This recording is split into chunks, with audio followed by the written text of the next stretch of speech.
The Andy Pollin Show. We got to go after this with everything we got, figuring they're going to come with everything they got. I'll start off by saying I'm bored, I'm broke, and I'm back. The Andy Pollin Show on ESPN 630 starts right now.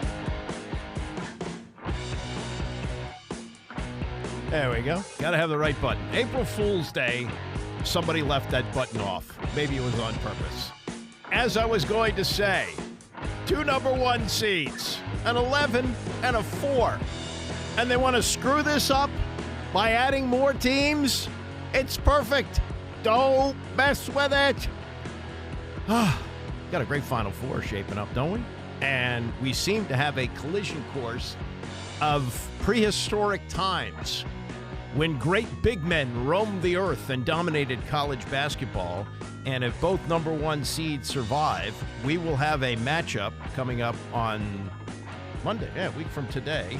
Matchup coming up a week from today where the most celebrated big man in the country, Zach Edey, who's the 2-time Player of the Year, will match up with 7'2" Donovan Clingan. I mean, you're talking about 600 pounds of beef there and 2 guys who have been dominant inside. I mean, we've known about Zach Edey for a while now. He choked. His team choked, certainly last year when they were number one seed and lost to 16 seed Fairleigh Dickinson, who we used to refer to as Fairly Ridiculous when we were in college. And this year they're trying to pull off what Virginia pulled off some years ago when they were knocked out as the number one in the first round by UMBC and came back to win the national championship. But in order to do that, he's got to go through, I guess you call him a Cinderella. I'm hesitant to call NC State a Cinderella since they're coming from the ACC. I think more about schools like George Mason and VCU, schools from smaller conferences who go all the way to the Final Four, and they didn't win, but they got there. NC State may have a chance to win this thing the way they're playing, and this guy DJ Burns, who's the most fascinating guy we've had in college basketball in a long time, 6'9", about 275, and just has these dancer-like moves underneath the basket. I mean, you think of him in terms of bulk, but if you watch him play, man, has he got post moves and beautiful footwork. He ought to become a ballroom dancer. People say, oh, let's put him in the NFL because there's no place for him in the NBA. The hell with that. Become a dancer. He's terrific underneath the basket. And Donovan Clingan, what he was doing in that unbelievable win over Illinois, where Illinois went in real time 50 minutes without a point, as UConn at the end of the first half and well into the second half went on a 30-0 run. He was looking like, I'm sure Wilt Chamberlain looked like at Overbrook High School back in the 1950s. There was nobody who could stay with him, and he was owning the paint. And so now if we have what we expect to happen, what will be favored to happen, this could be an epic matchup on Monday night. And Zach Edey is not going to be able to do against Donovan Clingan what Donovan Clingan has been able to do to other people. They will, in some ways, neutralize each other, and then there'll be some other factors that will decide the game. But, again, we could have an upset in both cases. I mean, Alabama, who knows? They may have what it takes to finally slay UConn, although they look unbeatable right now. And NC State is just, that kind of story. And there's a lot of comparisons to the Jim Valvano team that won in 1983. That team had some pros on it, and this team, maybe, we'll see. But that team had 2 guards who had played together for 8 years. Sidney Lowe and Derek Wittenberg had been teammates at DeMatha, and they went together to NC State, and they were both seniors. And part of the reason that that team had to win the ACC tournament just to get in was because Wittenberg had missed a sizable part of the season with a broken foot, and they didn't play as well without him. He came back, different team. They knock off Virginia in the ACC tournament. Virginia had Ralph Sampson, who was the 3-time Player of the Year. They were favored to win the whole thing, and NC State to get in that year a 48-team tournament. They didn't go to 64 until 2 years later. They got in, and as Jim Valvano famously said, survive and advance, and they did. And they believed, and they played in the championship game. And Dave Kindred, who is a great, great writer, wrote a column that morning, and he said, trees will dance and elephants will drive cars before NC State wins that game. And NC State pulled it off in the most miraculous way against a team that I think may be the best team not to win it all. They had Clyde Drexler and they had Akeem Olajuwon, two of the 50 best players of all time, both of them great NBA players who won championships. They won a championship together with the Houston Rockets. And they were a team that I had seen all year because I was doing SMU basketball, and they played them twice, and that was one of the greatest teams I've ever seen. They just were phenomenal. The problem was they couldn't shoot free throws very well, and that's what Valvano was able to take advantage of in the championship game, kept putting them on the line. In those days, they didn't have the double bonus, so a lot of one-on-ones, and they would miss the front end, and there was no shot clock, so NC State was able to run that down. And then at the end, Wittenberg insists it was a pass to Lorenzo Charles. It looked like a shot that fell way short. And Akeem Olajuwon, I think, was playing with 4 fouls at that point and was really hesitant to go up and try and block Lorenzo Charles. So Charles saw the ball that was heading towards the basket, knew it was going to be short, caught it, dropped it in. NC State won. Valvano ran around the court looking for somebody to hug, and at 37 had a national championship. Sadly, 10 years later, he had died at the age of 47 of cancer. So let's go through some of the post-game from yesterday. As, NC State, they won this game by 12, and second half they were completely dominant. They shot 73% in the second half. And, it's interesting when you look at the three-point shot and the influence that it has on college basketball. Alabama, that's pretty much what they do, is they shoot threes. And in the Alabama win late Saturday night over Clemson, they were 16 of 36 from three. They put up 36 threes, 62 shots. So more than half the shots that they took were three-pointers. They made 16 of them, and that proved to be the difference in the game. Close game, they won 89-82, so they won that game by 7 against Clemson, whereas UConn, they just, as I say, the 30-point run was just really incredibly dominant, and they won that game by 25. It looked like they could have won that game by 45. But the two games yesterday, the influence of the three-point shot, here's the big point I want to make here. The winning teams shot 6 for 28. Yep, NC State in victory, and they shot 73% in the second half.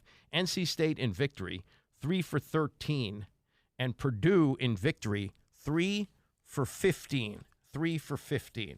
NC State got the ball into the big guy, DJ Burns, 13 of 19. He had 29 points. And then, Purdue was able to get the ball to Zach Edey. Now, they tried Hack-a-Zach at the end of the game. He didn't do very well from the free throw line. In those 40 points, he was 14 of 22 from the line. So he missed 8 free throws. But he had an incredible block after missing 2 of them on the other end for Connect, who was terrific for them as well.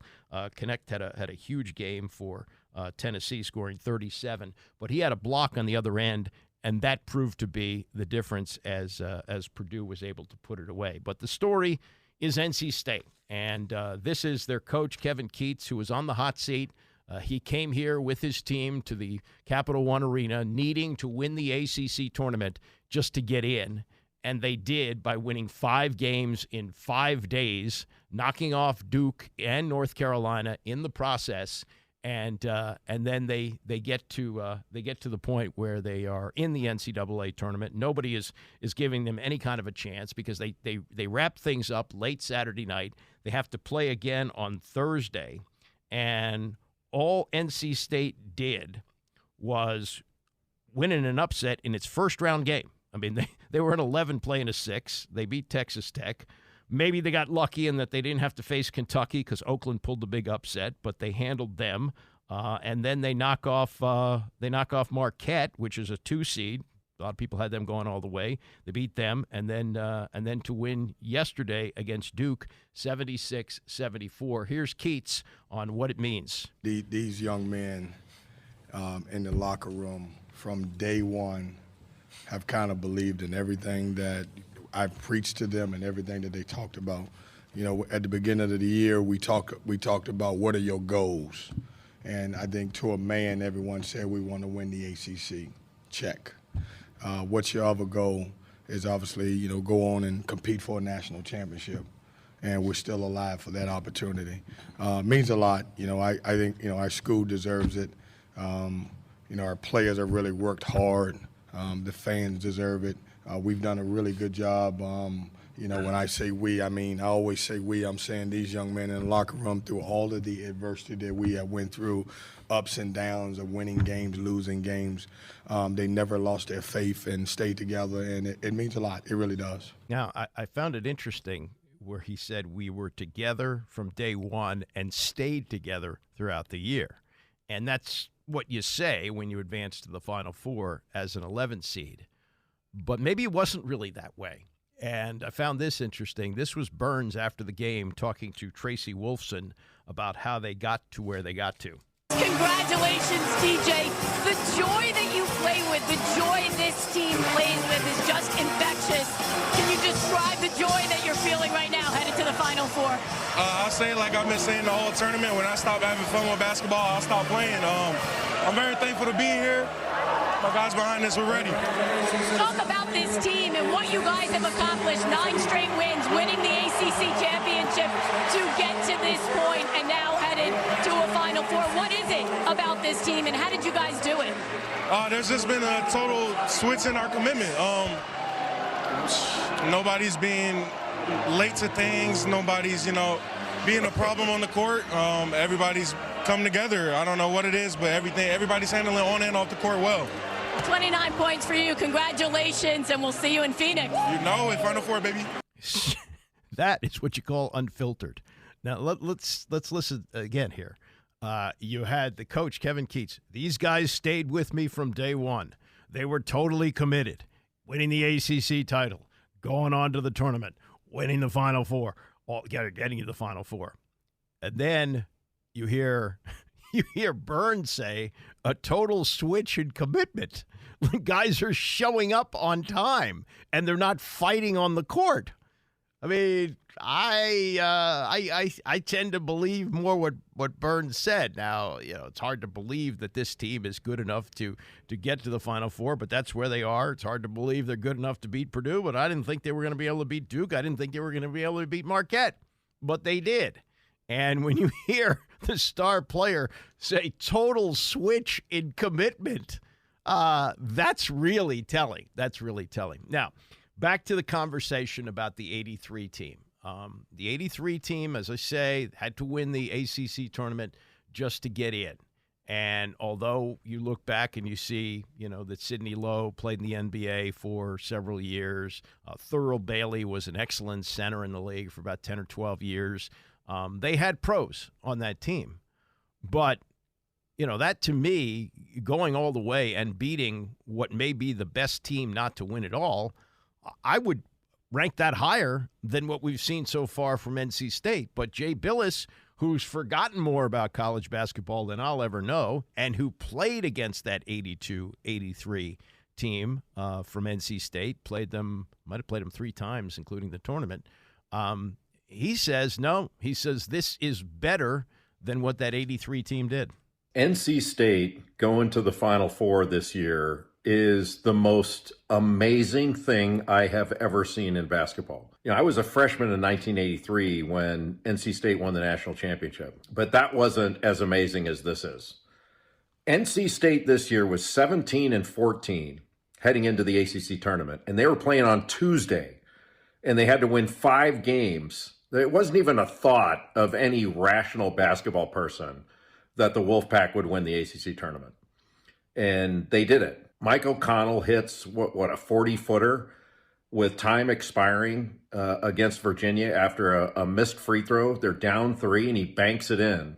And they go to overtime, wind up winning the game. And that was in the semifinals. And they beat North Carolina and move on to the tournament. You're thinking they're going to be emotionally and physically drained. Nobody can do that and just bounce back. And then they got a Thursday game, and they beat Texas Tech.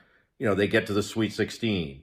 Then they're in the Elite 8, and they're playing Duke, a team they had beaten in the ACC tournament. And you're thinking, well, it's got to end sometime. And it never ends. They had lost 7 of 9 headed into that Tuesday of the ACC tournament. What Kevin Keatts and his team have done is absolutely remarkable. It's the wildest ride I've ever seen in basketball, and I'm enjoying every minute of it. It's fantastic. Yes, it's been great, and I love this guy Burns, and boy, is he going to be a big star in Phoenix this weekend. But, if they go down to Purdue and it's not even a close game, where do you put this team in relation to the 83 team? To me, the 83 team, that's the biggest upset ever. Some say, well, Villanova beating Georgetown, where they basically pitched a perfect game. They shot like 78% in that game. I was at that one as well. That was in Lexington. It was a little different because it was the third time they played. They had played twice during the regular season. They knew each other. NC State and Houston, to me, was an incredible mismatch. And the Phi Slamma Jamma team, they caught the nation by storm. And the semifinal game that they had, people forget about that, but they played Louisville, the Doctors of Dunk, in the semifinals in '83. That was spectacular. It was played above the rim the entire way. And it was just unbelievable that they got there. And, maybe they did overlook NC State. Drexler got in foul trouble early, which was a big problem for them. But still, for NC State to win that championship in '83, and Jay Billis, who's seen it all, he was playing then and has been an analyst ever since, he's saying what NC State has done just to get to the Final Four trumps, I hate to use that word, but tops what NC State did in 1983. That's probably fodder for sports radio debate in Raleigh and in that area, Durham, that part of North Carolina where it's a hotbed for ACC. And again, as far as the Cinderella goes, I have a hard time wrapping my head around NC State as a Cinderella since they play in the ACC. But right now, they are the closest thing to it in that you have two number one seeds, Connecticut, number one going into the tournament. They have won everything by double digits. They're just steamrolling everybody. Alabama's been kind of a surprise, although they do come in as a 4 seed. But to see NC State going up against a team that may be on a mission after losing last year is incredible. It's going to be a great Final Four, no question about it. And really looking forward to next Saturday when that happens. Coming up, more stuff from the Final Four, including what Nate Oats said about his journey. Hard to believe that he was a high school coach just 13 years ago. That's really amazing. High school coach to Final Four coach, and a team that could have been in the Final Four last year as well. Stay with us. It's the Andy Pollin Show, ESPN 630. The Andy Pollin Show on ESPN 630, the sports capital. We've got Tony coming up at 11 o'clock today, and in the next hour, we'll talk about, I think, the greatest sports April Fool's joke ever pulled off, and it was pulled off 39 years ago today. A couple things I want to point out to you if you have not read them yet. I'm not a subscriber to The Athletic, and probably should be. I understand there's some tremendous writing in there, and I guess at some point I will subscribe. But occasionally they'll put up a story that's in there, not on the paywall. You can get it for free.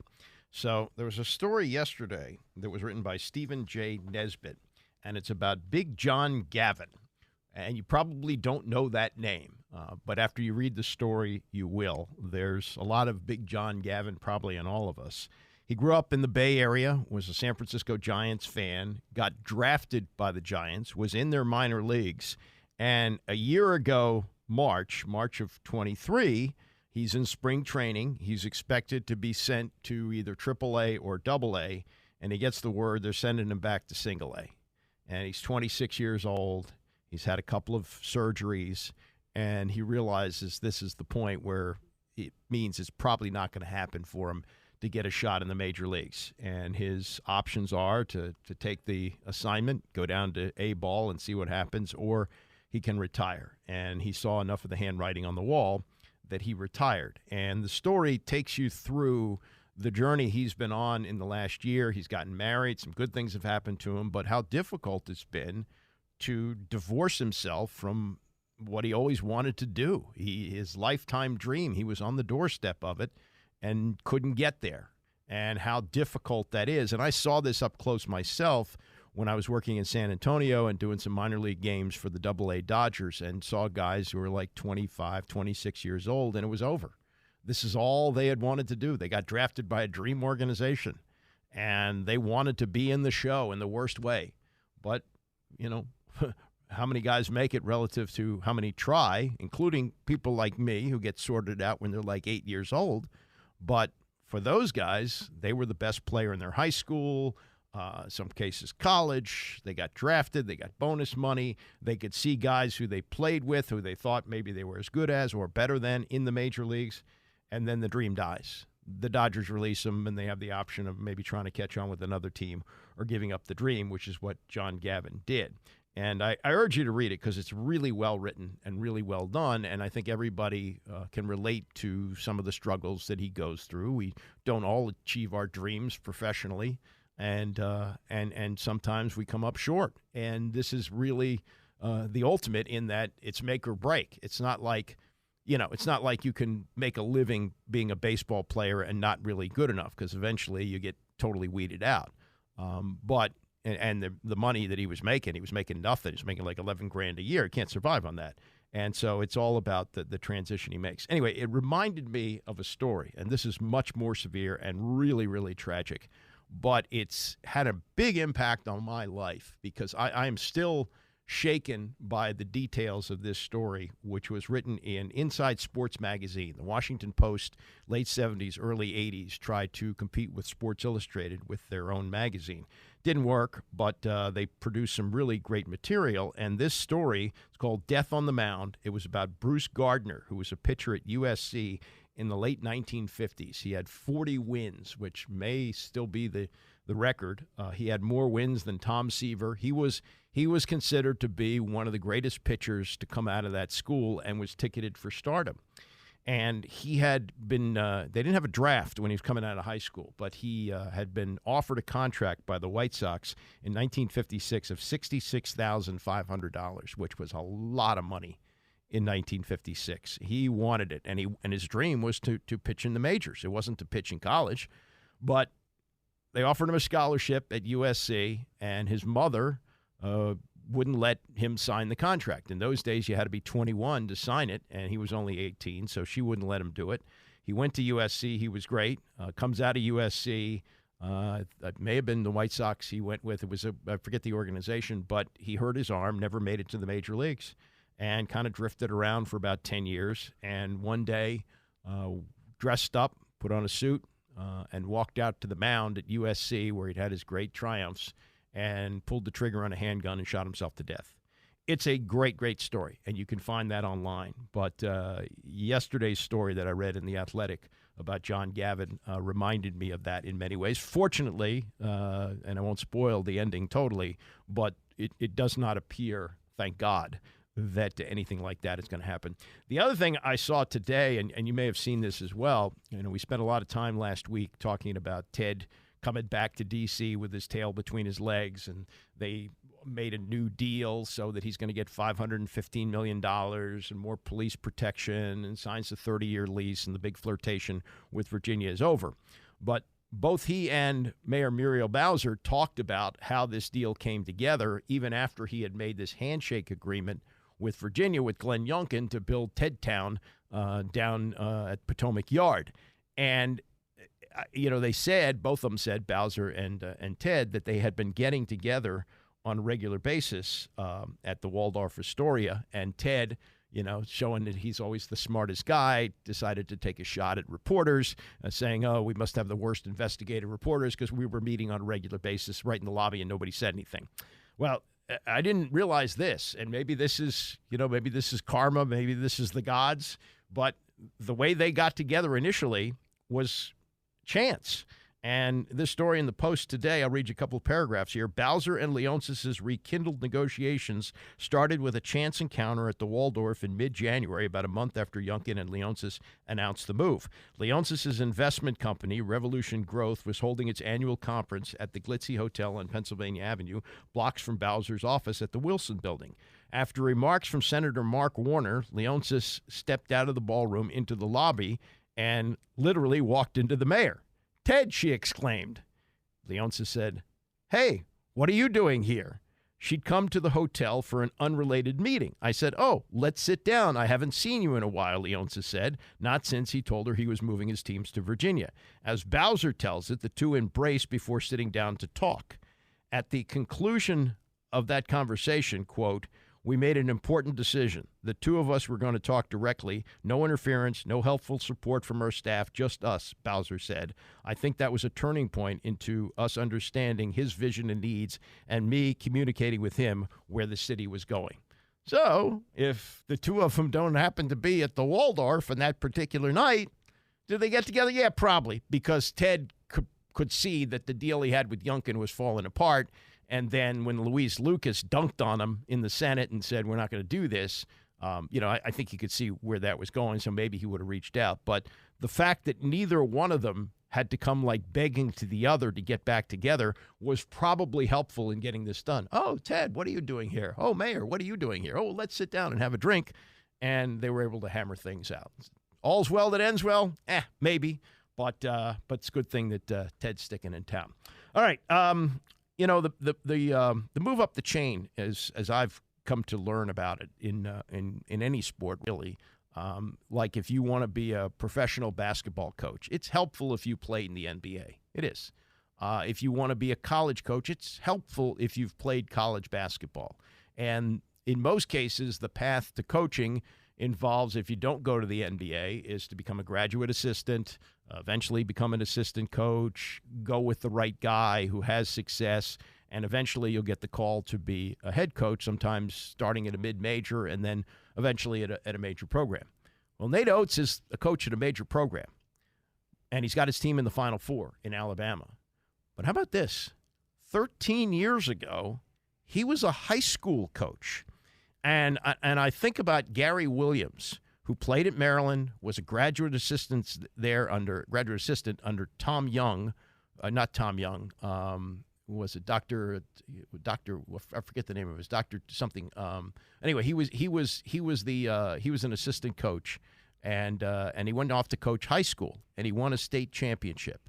And his coach. And his mentor, they worked together, not his head coach, Bud Milliken, but they had worked together coaching with what was then the JV. He got the job at Lafayette, and he offered Gary to be his assistant, and he said, "You had to coach the soccer team." And one thing led to another. Gary got to American University, got to Boston College, got to Ohio State, and won a national title at his alma mater at Maryland. Nate Oats got some help along the way, but it wasn't quite like that. He was 13 years ago, was a high school coach, and as he explained, after his team advanced on Saturday after beating Clemson, he got a lucky break, and he got it because of the family that he's going to be coaching against next weekend. I mean, it's surreal. You go back 11 years ago, and I won a state championship at Romulus High back in Detroit area. So it hasn't been that long. And, Bobby Hurley gives me a chance. And obviously the Hurley family's got a lot of respect for high school coaches. Their dad's a Hall of Fame coach. And, I've caught a few breaks, and it's ironic I get to coach against Danny. I don't know if "get's" the correct word because they got a pretty good team, but I'm in the Final Four and I get to go against, Danny, who helped get me in this thing, along with, obviously Bobby's the one who hired me, but two of those guys kind of came into college together and have been great to me the whole time. But, when I was a kid, big basketball fan, I used to, gonna date myself a little bit, you had the VHS tapes, so I had every one of the shining moments labeled on a VHS tape, so I could go back and watch that thing all summer. Then you start to grow up in the coaching profession and you just want to be at the Final Four, be in the hotel lobby so I can see the big name coaches that are there. And somehow I caught enough breaks, I'm coaching in one, which is unreal. I mean, give hope to a lot of high school coaches tonight, that's for sure. But I don't know if it's really hit me yet. It probably won't hit me until after the Final Four is over, because I'm going to enjoy it tonight a little bit, and then we got to try to figure out how to beat UConn, because they're pretty good. They went on a 30-0 run, I heard, tonight. Is that correct? That's unheard of in the Elite Eight. That's crazy. So I think you guys at The Athletic wrote some article about Danny's got the formula figured out.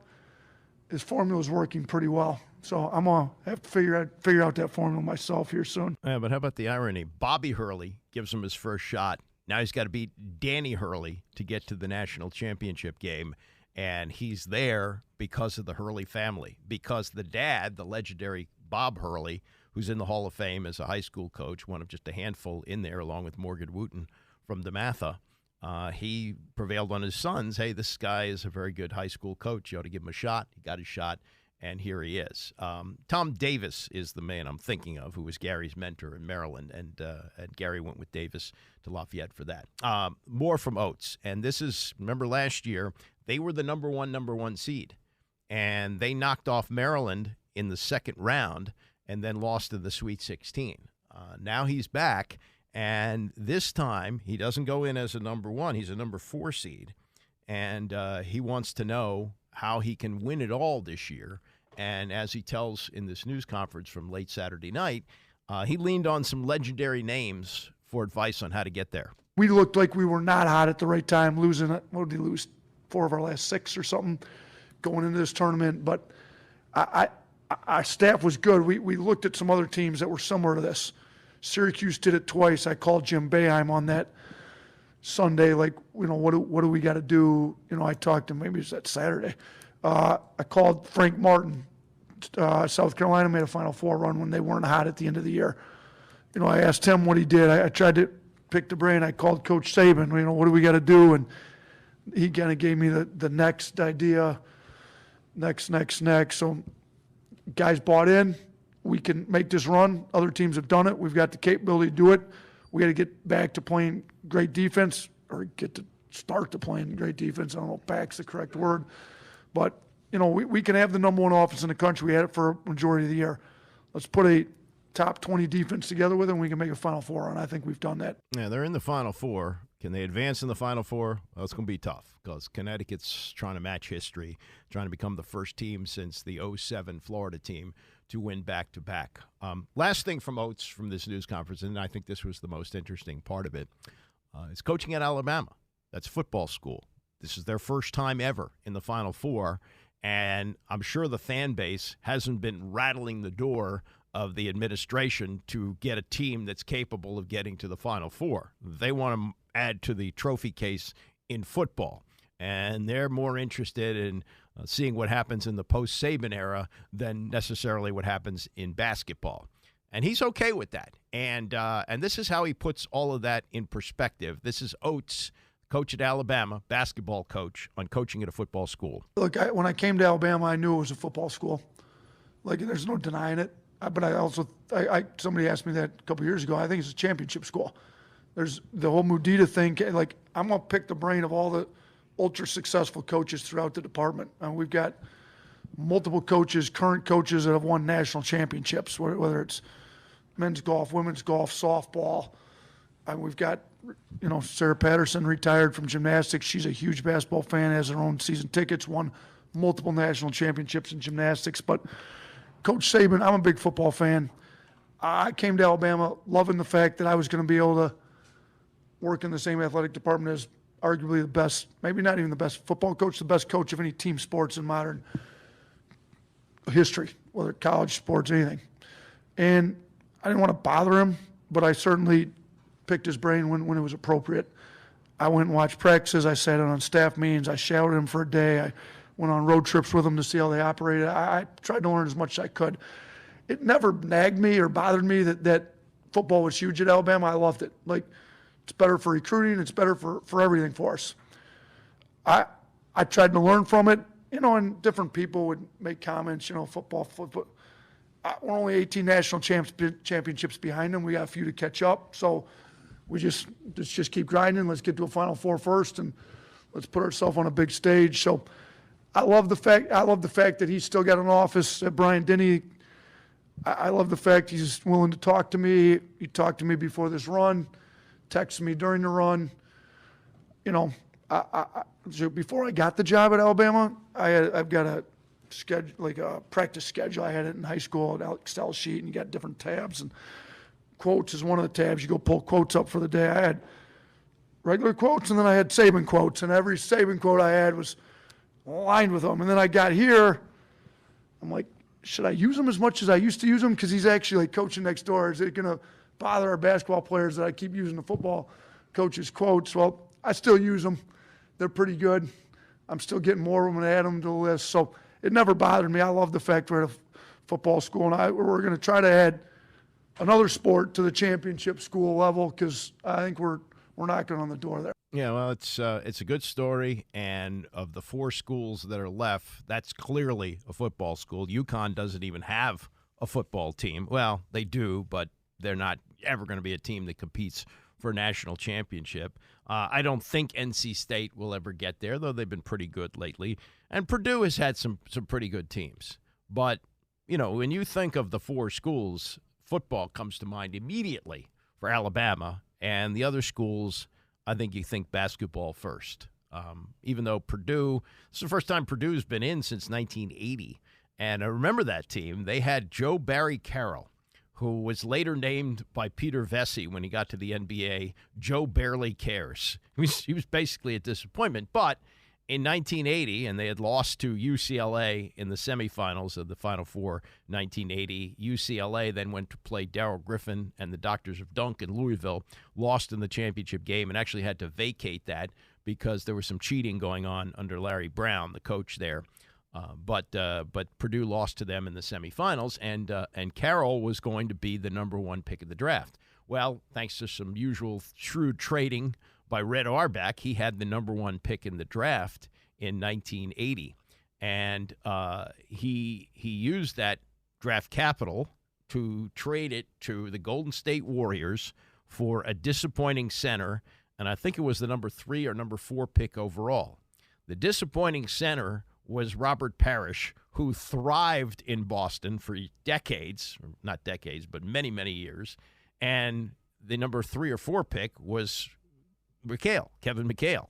So Red traded what turned out to be a very disappointing big man to Golden State to get Hall of Fame center Robert Parrish and Hall of Fame forward Kevin McHale. And Bird, Parrish, and McHale, the Holy Trinity, helped to win 3 championships together in Boston and create the greatest era of basketball, in my mind, in the history of the NBA, when you had Bird and the Celtics facing Magic and the Lakers. And we're going to have, you know, maybe the start of that for the WNBA tonight, as we have Caitlin Clark playing Angel Reese, and it's LSU, which beat Iowa for the title last year, and then Iowa, which has gotten a lot more attention this year, more attention than they did last year. Caitlin Clark, even by losing last year, has become the number 1 story in college basketball this year, never mind women's college basketball.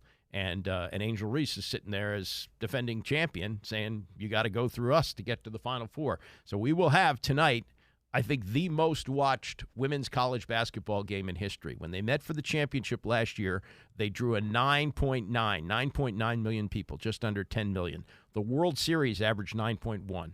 So more people were watching that game last year than watched the World Series this previous year. All right, coming up, more on the Final Four, what Danny Hurley said about being prepared to play. We'll get to that. Don't go away. The Big East is a monster. You'll hear Danny Hurley say that in just a couple of minutes as he heads to the Final Four with his championship UConn team. They won it last year. He's looking to win it again, and so far, they have not been challenged. They have looked awesome. And they got Alabama coming up on Saturday night. If they win that, they will play, could be Purdue, could be North Carolina State, as Purdue has looked very good as well. And you could have a big man matchup for the ages coming up in that game. You know, I was thinking about big men matchups in college basketball, and there probably have been some since. But you may remember in the semifinals in 1974, at least I do, that was NC State, the team that had beaten Maryland in that classic ACC championship game with David Thompson, who I think is the greatest college basketball player ever. He had problems with drugs in the NBA, but in college, I can't remember seeing a player who was better than David Thompson. And they also had a 7'4" center in Tom Burleson. And I'm not in any way comparing Tom Burleson to Bill Walton. Bill Walton is one of the greatest college players in history, a center when centers really mattered. There was a couple of years gap between Kareem Abdul-Jabbar or Lou Alcindor and Walton, but Walton was, if he wasn't as good as Alcindor, he was damn close. And they matched up in the semifinals, went to double overtime, and NC State won, and they went on to beat Marquette in an anticlimactic national championship game. But in terms of big men, we could have something like that with Zach Edey playing Donovan Clingan. And if you haven't seen him play, whoa. I mean, most people have seen Edey. He's been around. He's been on the radar for the last 2 years and gets a lot of attention. But Clingan, man, he's good too. And these two guys, they're big. They're not just tall. Clingan's 7'2", Edey's 7'4", but they're thick. And they may neutralize each other. But if they match up in the national championship game, watch out. That could be fun. This Kim Mulkey story, it's probably the most anticipated, if we can put it in this category, the most anticipated feature story on a women's college basketball coach ever. Pat Summitt, there were some excellent stories written about her. Sally Jenkins, great columnist, wrote a book with her. We've read a lot about her. Kim Mulkey, she's the grinder. She's, whereas as Pat Summitt, she stands alone as the top of Mount Olympus, as the greatest, maybe the greatest women's college basketball coach ever. Gina Auriemma may have an argument for that, but she was unbelievable, and she built really the first powerhouse at Tennessee before Auriemma came along and built his at Connecticut. But Kim Mulkey has been outstanding as well. She coached at Louisiana Tech, she coached at Baylor, and now she is coaching at LSU. She has the defending champs going up against Caitlin Clark in Iowa tonight, and it's very tempting to write this as good versus evil, as a columnist did over the weekend in the LA Times and referred to her players as villains and dirty debutantes.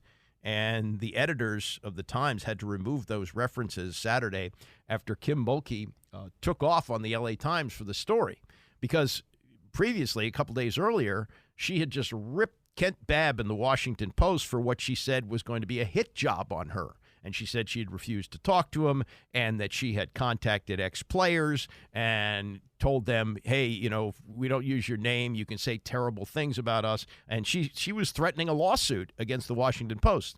Well, the story came out, and there's really nothing to sue about there. So she had something to jump on the LA Times, and I guess she made her point because the LA Times went back and re-edited that. And that's, I think that's one of the problems that's going on in newspapers today is they're firing editors first. An editor on the first time around might have caught that and not put it out, but they did fix it.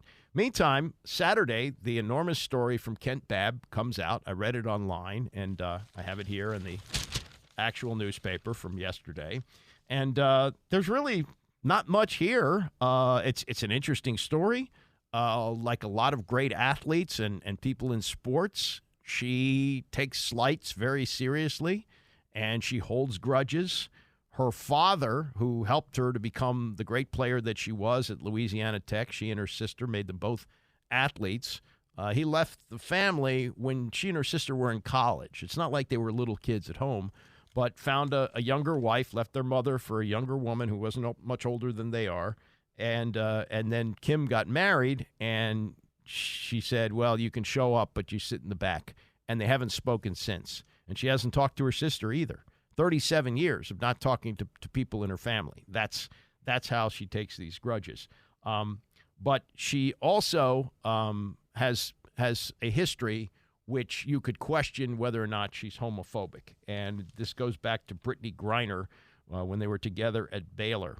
And they had some issues over the years with, she said that Brittany Griner should not be drawing attention to herself. She did not come out as openly gay until after her career was over. I mean, that's like what, 10 years ago when she finished up? And it's amazing how far we've come in that period of time. There would be no problem these days. But according to what she said and another player, Kelly Griffin, said that there was undue attention on her from the coach for her lifestyle. Mulkey's attorneys in letters to the Post denied that Mulkey treated gay players more harshly or differently.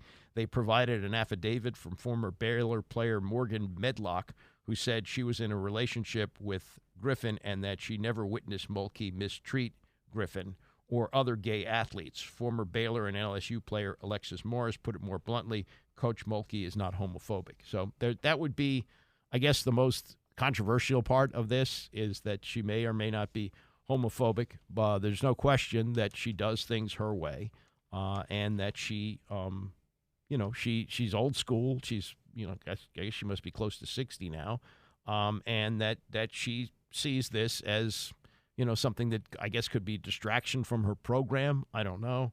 But all in all, I mean, this was an excellent, well-written piece by Kent Babb, but nothing that would rise to the level of a lawsuit. And the way she put it when she was talking about it going into this weekend's tournament, like, oh, wow, they're wait till this comes out, and they're not going to push me around, and there's going to be lawsuits, and I've got the best defamation lawyers in the country, and blah, blah, blah, blah.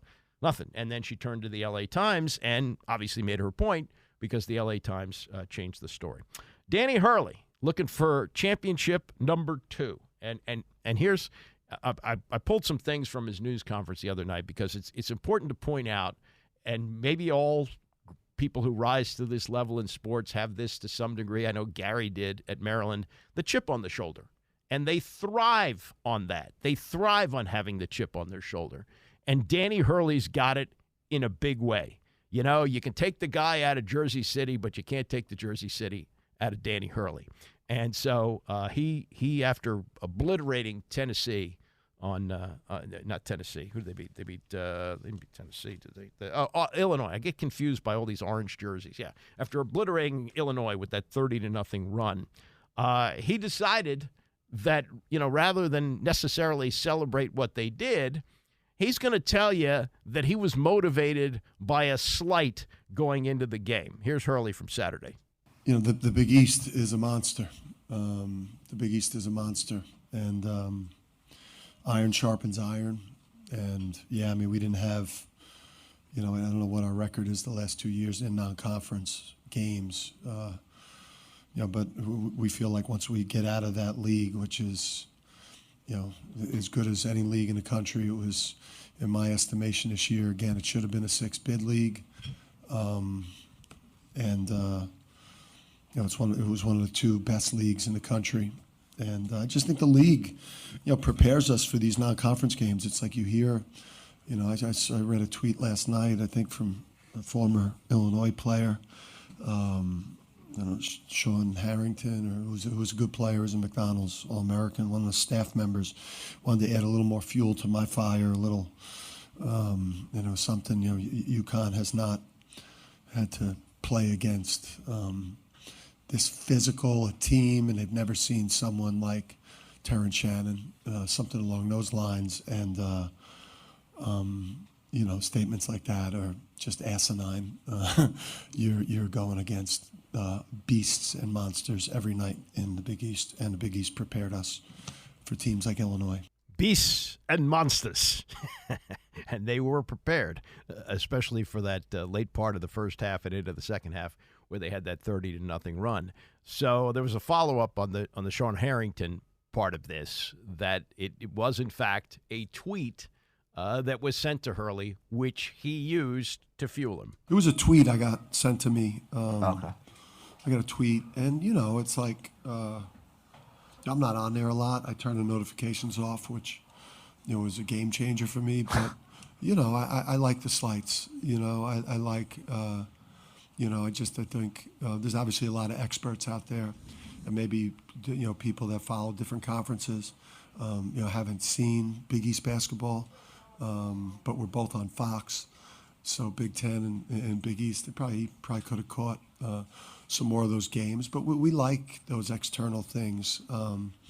Again, we were picked closer to 4th than we were 3rd in the Big East preseason polls by the coaches. So we any external that you give us, we heard the things the players were saying on the lead up to this one, and as defending national champs and what we've done since last February and how we've played in this tournament, we feel like we've earned a certain level of respect from media and opposing players when they face us right now. because we've been that good. Yeah, they have been that good. And, okay, maybe they were picked to drop this year from winning the national championship last year. But this is something that teams always say when they win. Oh, nobody thought we could do it. Nobody respected us. It's what they use. That's the gas. That's the fuel. And Hurley, he's reveling in this. And he waited until this game was really no longer in doubt halfway through the second half. I mean, once that 30-0 run was complete, there's no way that Illinois was going to come back in this game. And so he waited. Finally, 2 minutes to go, he turned around and started celebrating with the UConn fans behind him. You know, you see enough games, man, and it's like, I'm always concerned that something bad could happen, but we've defied the odds this year. Just with past champions and losing everything that we lost from last year's team and having this giant target that we've carried the entire year, the UConn target, plus the defending national champs target. Plus we're a program, our players have a lot of confidence and a lot of swagger, and our fan base, again, is obnoxious as on social, so everyone hates us. And it was a chance to celebrate with them because our fan base and our organization right now, it's an us against the world of college basketball, and I wanted to celebrate with them a little bit. It's really not us against the world. Come on, and not everybody hates you. Some people respect you, and some people, like I did, watched on Saturday, saw you obliterate Illinois, and said that's unbelievable, and just watching what that team was able to do in just dismantling a really good Illinois team, that was remarkable. And we'll see what happens when they face Alabama, but they'll be heavily favored to win that game. There aren't going to be people, maybe one or two, maybe they can find a tweet someplace. Hey, coach, look at this. Look at what this person said, this longtime Alabama alum. Look at what Nick Saban said. That Nick Saban's not going to trash talk. He knows better. But I'm just saying that Hurley is just trying to gin this up for a team that looks unbeatable right now. They could lose, but they look unbeatable right now, and I don't think everybody hates them. I don't think that that's the case. And maybe there are some people who hate you, but not everybody. And the Hurley family has in many ways been beloved. Now, Danny Hurley didn't have the playing career that Bobby had, but what Bobby was a part of at Duke and what now Danny has done as a coach and what the dad did as a Hall of Fame high school coach, pretty good. You probably heard about this I don't know how this happens. The court in Portland where they were playing a regional for the women, NC State and Texas, which NC State won 76-66. A fan saw this before the game and says, hey, those three-point lines, they're not equal. and so, yeah, they looked at it, they measured it, and they said, oh, yeah, that's right. So they went to the coaches, NC State's Wes Moore and Texas's Vic Schaefer, and they said, what do you want to do about this? If we fix it, it's going to take about an hour, or we can just play it the way it is. Now, the way I've been watching Caitlin Clark shoot threes, she's shooting from the logo. It doesn't matter where that three-point line is. So I don't know how big a deal it was, but it's something that seemingly they could have corrected. Or more importantly, something that they would have checked before the tournament started, because the women's line, the men's, I think they're the same distance, but you got to get them right. And the standard is 22 feet, 1.75 inches. And there was one that was noticeably shorter, not just a quarter of an inch, but noticeably shorter. So they gave them the option of playing the way it was or retaping, which would have taken more than an hour. They played the game. And NC State moves on. It's just, and I think the coach of Texas, Schaefer, said this. He said, I understand it happens, but why is it always women's basketball? And it does seem to be that way. Like there's less attention. No big deal. People don't remember this. When they first brought the three-point line into college basketball, I think it was 1986. They didn't have it when Villanova beat Georgetown. But they brought it in 86. It was so close in that the top part of it actually intersected the circle at the free throw line. That's how short a three-pointer it was. And they didn't have, the Steph Currys of the world in those days. But guys were making them with such frequency, they had to move it back, which they've done. But, in this case, one of the three-point lines was moved back to the right spot, and the other was not. And just an absolute embarrassment for college basketball as far as I'm concerned. Now, not a lot of complaining from Texas. They lost by 10. And, if you know where it is going into the game, it doesn't really make that much difference. But it is something that, with all the I's that are dotted and the T's that are crossed, they could have looked at that and said, yeah, that's not right. Leave it up to a fan to find it. Crazy. It is opening day. And, boy, there was a time... And I know this is all old stuff, and it's all, nostalgia, and it doesn't work that way anymore, and television factors in and all that. But opening day was such a big deal. And I went a couple of times with my dad, getting picked up from school early. It was freezing cold. The Senators usually lost, but we were there for the start of it. My brother-in-law is a big opening day guy. At one time, he had season tickets to the Orioles. He used to like to take his son and my son, they're only a year apart, take them out of school. They would go to the game. One year, they were at an Orioles opener, and there was so much snow that an outfielder lost the ball in the outfield, couldn't see it. But there's just something about that. So the Washington should have opening day every year. It used to, and the President of the United States would throw out the first ball. Well, the Nats are playing here this afternoon. They've already played 3 games in Cincinnati, and the newness of the season hasn't worn off, but it's the 4th game of the year for the Nationals. It's not the first game of the year, and it's not the first pitch of the baseball season being thrown in the nation's capital. We used to start usually like half an hour before the Red Sox or the Reds. I think usually it was the Reds that started just after us, and maybe because Cincinnati is still on Eastern time. Whatever it was, those were usually the first 2 games of the year. Reds home opener and the Senators home opener. Well, things have obviously changed, and they've also changed for the President of the United States. Fred Frommer, who writes about these historical things in the Post, notes that in 2010, President Barack Obama marked the 100th anniversary of a unique D.C. tradition, throwing out the ceremonial first pitch at the Washington baseball team's home opener. From William Howard Taft to Richard M. Nixon, every president participated in this custom at least once during his presidency. And when baseball returned to Washington early in the century, George W. Bush and Obama picked up where Nixon left off. I remember that night that they reopened baseball here in D.C. after 33 years, that wonderful night in 2005. Now, it was not the first game of the season because they weren't sure, the last-minute things they needed to do to RFK Stadium to get it ready. But 2 weeks into the baseball season, they played a game against Arizona. I remember shaking hands with Senator John McCain, who was there to cheer on his Arizona team. It was a great night, and President Bush threw out the first ball. Donald Trump claims to have been a big baseball star in high school. He never did it.